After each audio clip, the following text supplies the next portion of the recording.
just going to give you 3 little tips to help improve your punching power. Okay. The first tip, and this is something I've been talking about a lot with my students.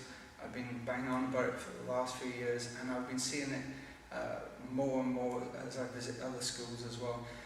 Is people aren't getting the stance right, and I've got other videos that will teach the stance. I'll just briefly go over it, what I want you to do.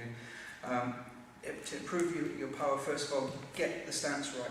Feet shoulder width apart, okay, knees bent, and sink your body back a little bit onto the rear leg, so you've got just a little bit more body weight onto the rear than the front.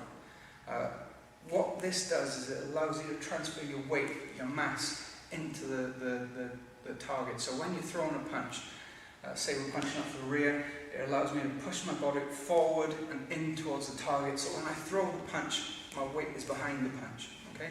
If I'm not sunk back, okay, and I've got my weight distribution 50-50, then you don't have that body weight behind the punch. It becomes more about how strong your arms are. By sinking back a little bit, you get to then push your body weight forward, and you transfer the weight, and you come forward, and your body weight will be on that front leg almost completely at that point. So you've got all this body weight coming forward into the technique.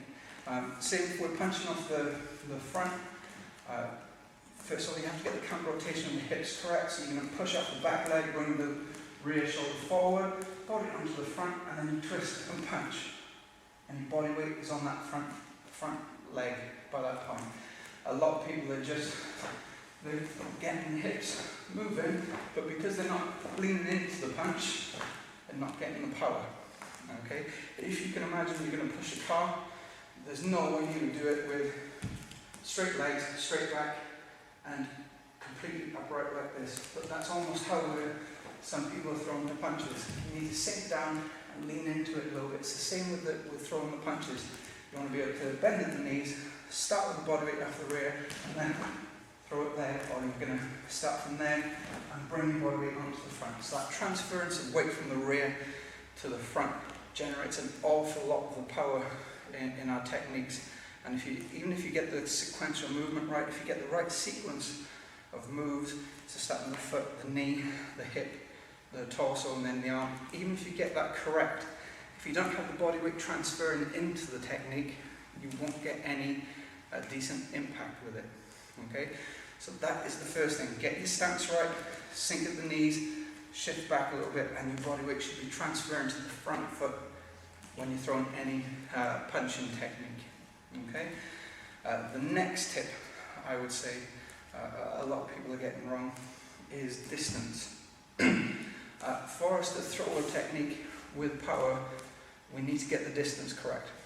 If I'm throwing a punch, and say it's right here, and I've thrown my arm and I'm making contact here where my elbow is quite bent, then I'm not able to have much movement to generate the speed and the power for that punch. If you throw that punch and you're too close, you might hit quite hard, but nowhere near your maximum potential.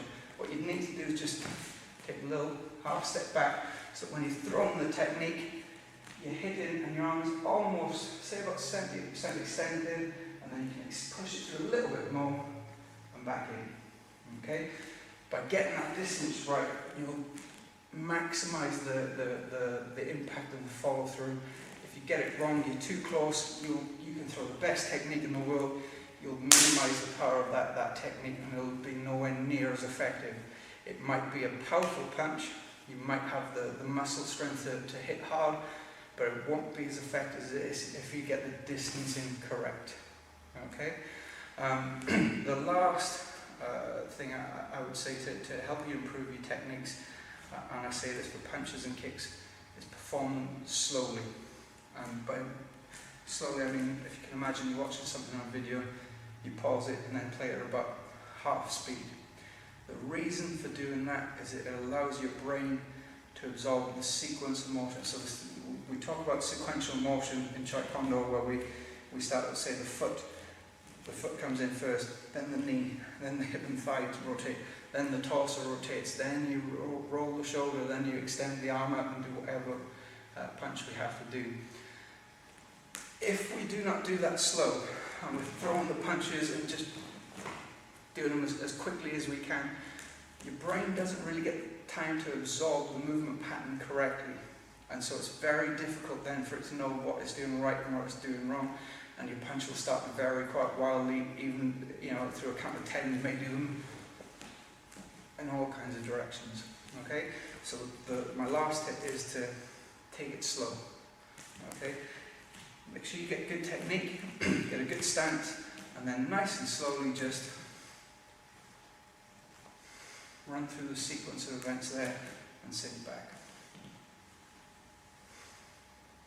And that allows you to know that you're getting each sequence in step.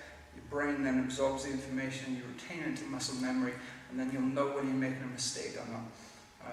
So, by all means, please, rather than being like a bull in a china shop and just throwing every punch and every kick as hard and as fast as you can, when it comes to learning a new technique, take the time to practice it slowly over and over until you can feel every part of the movement.